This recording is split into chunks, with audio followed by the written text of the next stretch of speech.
Prepare to be stunned as you witness some of the most unexpected and perplexing reactions from teenage convicts in this eye-opening video. From unexpected acts of kindness to shocking bursts of violence, these young offenders will leave you speechless. Watch as their behavior defies all expectations and challenges our perceptions of what it means to be a teen convict. You won't want to miss this fascinating glimpse into the world of teen convicts. Number 1. Martise Fuller.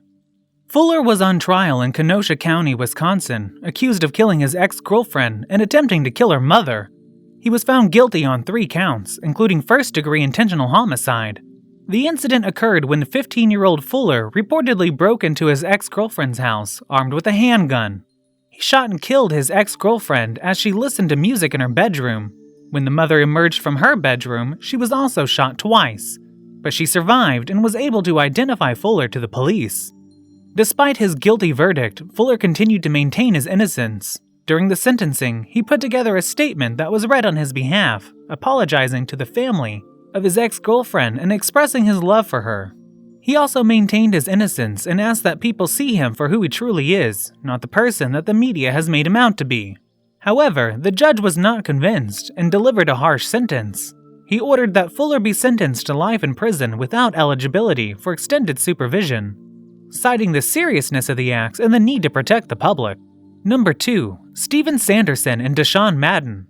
Steven Sanderson and Deshaun Madden, 2 inmates who have made headlines for their actions in prison. First, let's talk about Steven Sanderson. Some people have called him a hero for slaying his child molester prison cellmate. However, Sanderson has made it clear that he does not see himself as a hero. In fact, he said in his court that he didn't judge his cellmate, as he believes that only God is the judge. Sanderson is already serving life without parole for slaying his girlfriend in 1991. In February of this year, he pleaded guilty to second-degree murder for slaying his cellmate, 67-year-old Dyer, who was serving a 25-year minimum sentence for first-degree criminal physical conduct against someone under the age of 13. Sanderson claims that he confronted Dyer about his conviction and that Dyer began assaulting him after he wouldn't stop trying to deny or justify it. Sanderson knocked Dyer unconscious and then used his shoelaces to strangle him. Now, let's turn to Deshaun Madden, an Alger County inmate who was found guilty of slaying his cellmate, Rodriguez Montez Burks. Madden has been sentenced to a minimum of 60 years and a maximum of 90 years for second-degree murder. This sentence is to be served consecutively with his current term of a minimum of 16 years and a maximum of 30 years for attack with intent to commit robbery and carjacking. Madden was found guilty by a 12-person jury after a 5-day trial in April. Officials found Burks lifeless and wrapped in blankets in their cell at the Alger Correctional Facility. The autopsy report revealed that Burks passed away from a closed head injury. The prosecution argued that if both inmates were begging to move, the jail staff would have separated the 2 cellmates. However, the officers and inmates that testified had different viewpoints on the relationship between Burks and Madden. The defense argued that Madden had no intent to slay Burks and that it was a fight gone wrong. Number 3. Damon Kemp. Damon Kemp, a Florida man charged with the double homicide of his 2 roommates. Kemp was denied bond and has caused quite a scene in court, screaming from his wheelchair and grimacing throughout the proceedings. Kemp faces 2 counts of second-degree murder in the shooting deaths of Trey Ingram and Jordan Payton, both aged 19, in Daytona Beach. Ingram's family members said that the 19-year-old was helping Kemp by allowing him to live in his apartment for free. Detectives said that the neighbors failed in their duties by not calling police after hearing gunshots. Kemp was initially arrested on an unrelated charge of burglary.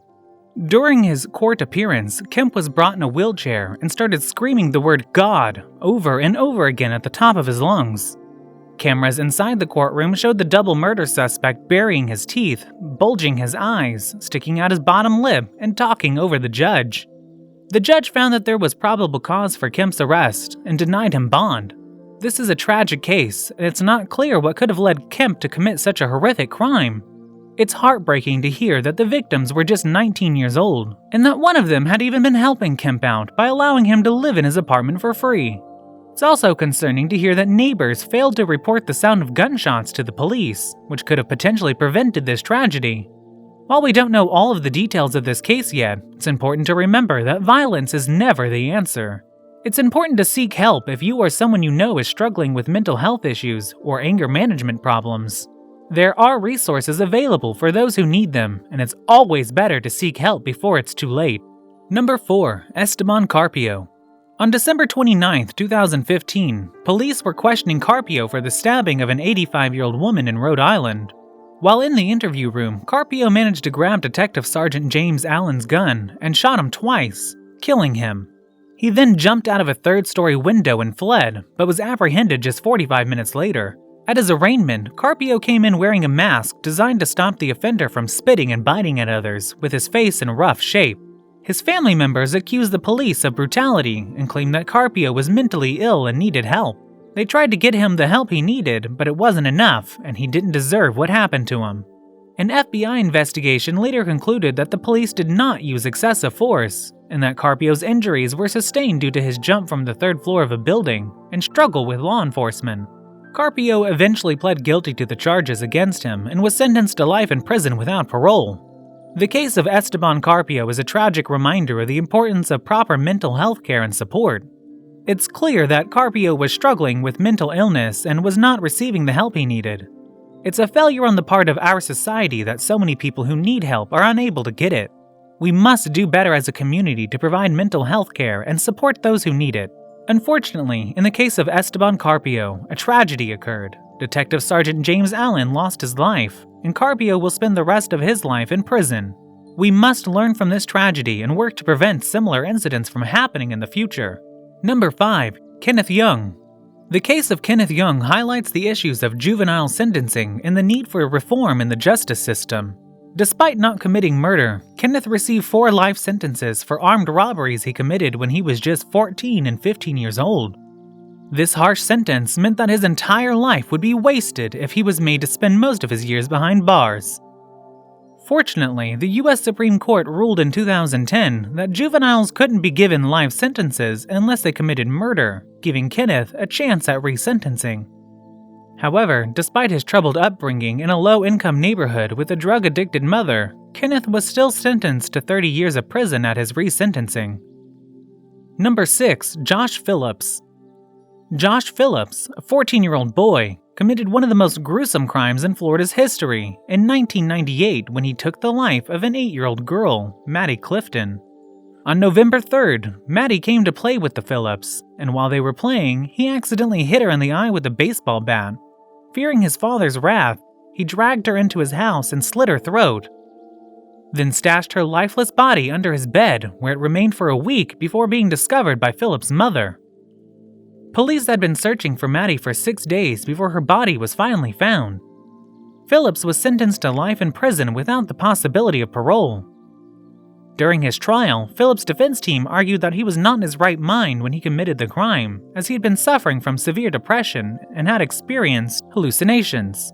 However, the prosecution argued that he was fully aware of his actions and should be held accountable for his actions. Number 7. Sky Bush. Sky Bush, a Crystal River man who fired a gunshot through a door and injured a Forest High School student. Bush recently pleaded no contest to his charges and was sentenced to a 30-year prison term. The incident occurred when Bush, who was not a student at the school, entered the school with a gun and fired a shot through a door, injuring a 17-year-old male student. The school immediately went on lockdown, and Bush was apprehended by law enforcement shortly thereafter.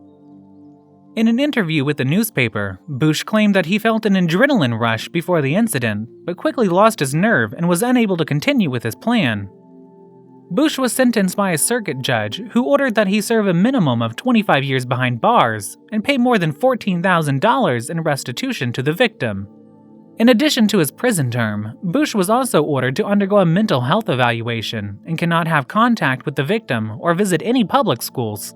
He also cannot own any weapons and must serve 30 years of probation after his release.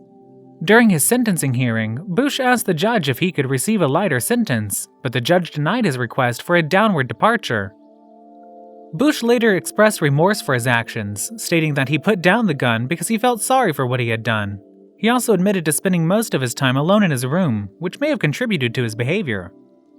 Thank you for watching these surprising reactions from teenage convicts.